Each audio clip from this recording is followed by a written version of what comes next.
it's Dr. Pete today. We're going to talk about ear infections. I've got one of my favorite patients here, Dookie Boy. He's had a number of ear infections, although he hasn't had any in the last few years because Dookie Boy's owner got to see a treasure map, an ear treasure map, and we're going to draw you that treasure map today to show you how we taught Dookie Boy's owner not to have Dookie Boy getting any more ear infections, okay?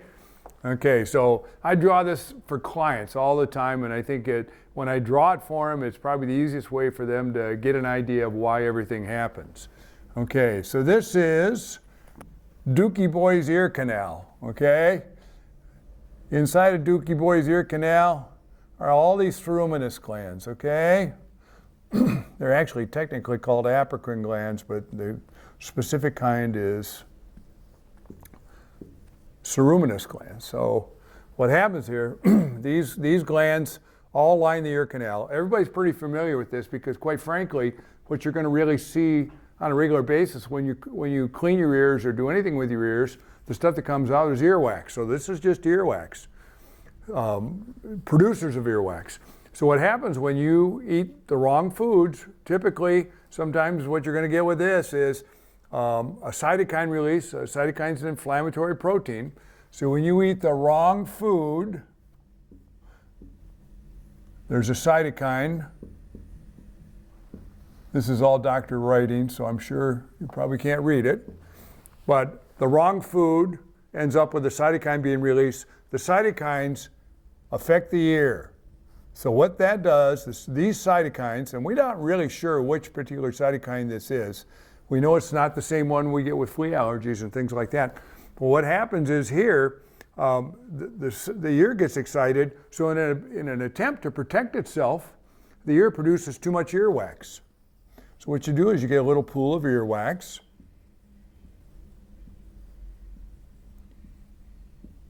You get a bunch of it there, okay? And that earwax sits in that ear for a while. Dookie Boy, you can go lay down someplace else if you want. He's anxious. He doesn't want to be in. He's camera shy, so he doesn't want to be seen today. Okay. And what happens is this earwax is made out of triglycerides. I'm just going to write Tri-G. And that is the same thing that cheese is made out of. Okay? So what we have, the wrong food causes cytokines to get reactive and released, and they're going to target the ear. You're going to make a whole pile of earwax in there, which is made out of triglycerides, which are the same thing that cheese is made out of. Now, we all know what happens if we put cheese. If we take cheese and we go ahead and we put it on that table over there, and we walk out of here and come back 10 days later, stuff growing on it. That's exactly what happens here. You have stuff growing, and usually yeast and bacteria growing in this ear. So then what happens, and what happened with Dookie Boy is he started digging at his ear. So we have what's called a self-mutilation phase. And I'm sure some of you are very familiar with what self-mutilation phase is. It's really very much like when you get a mosquito bite. What you do is, in fact, I'm right-handed, so if I get mosquito bites on both arms, I take my right hand and I scratch my arm until it's red. Or it's infected. I mean, I can still remember my mother using various terms to describe my intelligence because I can't stop from itching my mosquito bites. So then what I've done is I've taken these things that occurred that were itchy and made them real itchy and real infected and real red. Until I got tired of doing that, then I did the other arm with my left hand. But that's what you got here. Now, what are we going to do? What are we going to do to fix this ear infection? Well, there's a couple of things you can do. First thing you got to do is stick a swab down here and and get a sample of this and put it on the microscope. Stain it. Put it on the microscope. See what the nature of this ear infection is. It's going to be either probably yeast or bacteria. Every once in a while, we'll find an ear mite or two. Not very often in dogs, much more common in cats. But we're going to find yeast or bacteria, and then we're going to see what kind of bacteria it is, whether it's the kind that rods cause or that cocci bacteria cause. So then, and I'm not going to go into this in great detail because this is a little more complicated. This is what you're paying your veterinarian to do. Figure this all out for you. Then we clean the ear, usually with a warm solution, get all the earwax out of there, all the yeast out of there, all the bacteria out of there, and clean that ear.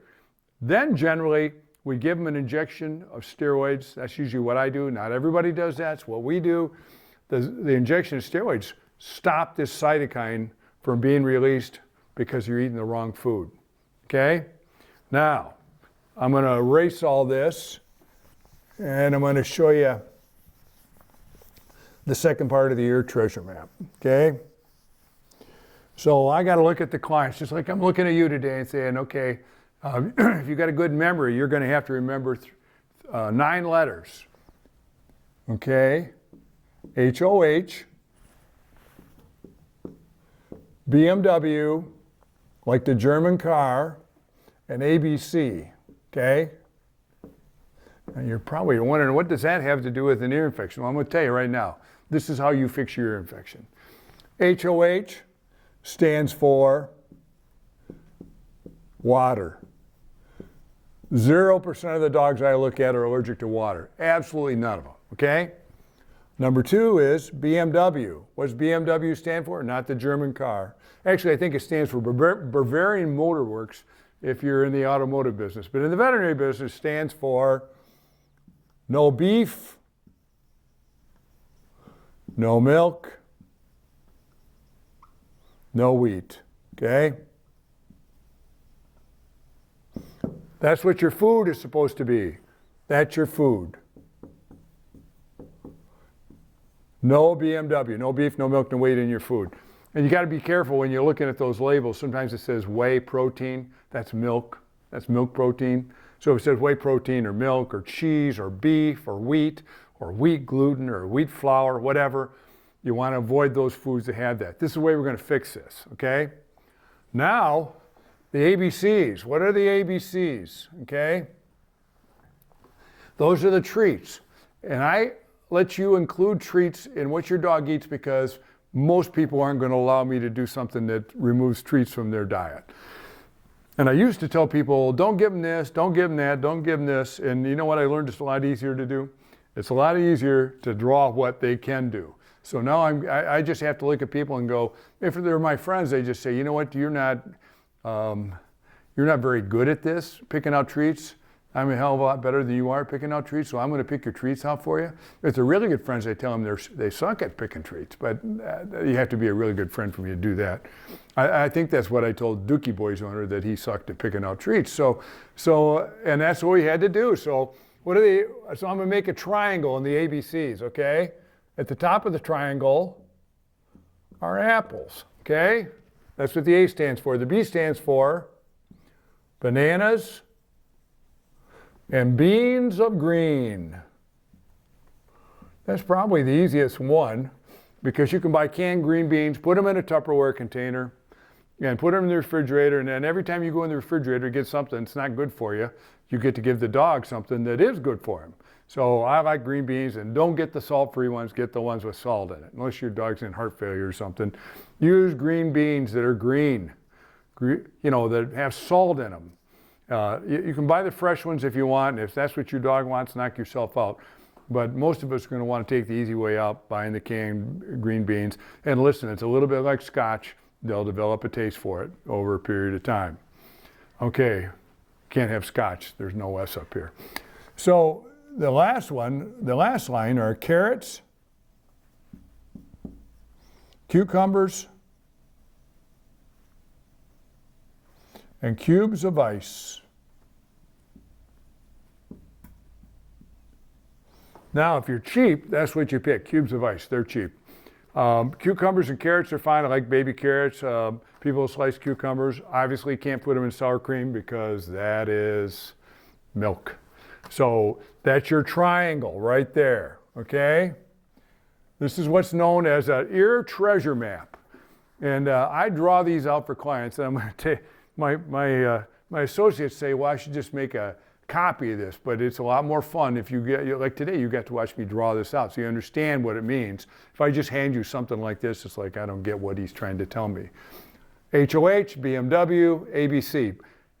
I take this thing and I make a nice big picture out of it, and I tell them if they got a refrigerator magnet to put that on the refrigerator and let the whole family know about this. Because once you eat the wrong thing, your ears will be inflamed for 2 weeks, just like poison ivy. Once you get in poison ivy, you're screwed up for about 2 weeks. Once you eat the wrong food and you have food allergies, this is what you're going to get. And just for your a little sidebar about, if I looked at 100 dogs with ear infections, probably 20, maybe 25% of them have GI issues, vomit bile in the night, gassy, throw up from time to time, gurgly stomachs, you know, inordinate amount of gas, that sort of thing. So lots of times once we fix this, sometimes we fix other things at the same time by accident. So this is your little lecture today on ear infections. Honestly, I truly believe that these are fairly easy to control. And really the only, and I get people that keep coming back and back and back and back and say, well, I can't stop my husband from doing this, or I can't stop the kids from doing that. And those people, quite frankly, are making my wife rich. So that's where we're at on this, okay? If you have any questions, hey, give us a shout out. I'd like to know if this was not clear enough for you, okay? Thank you.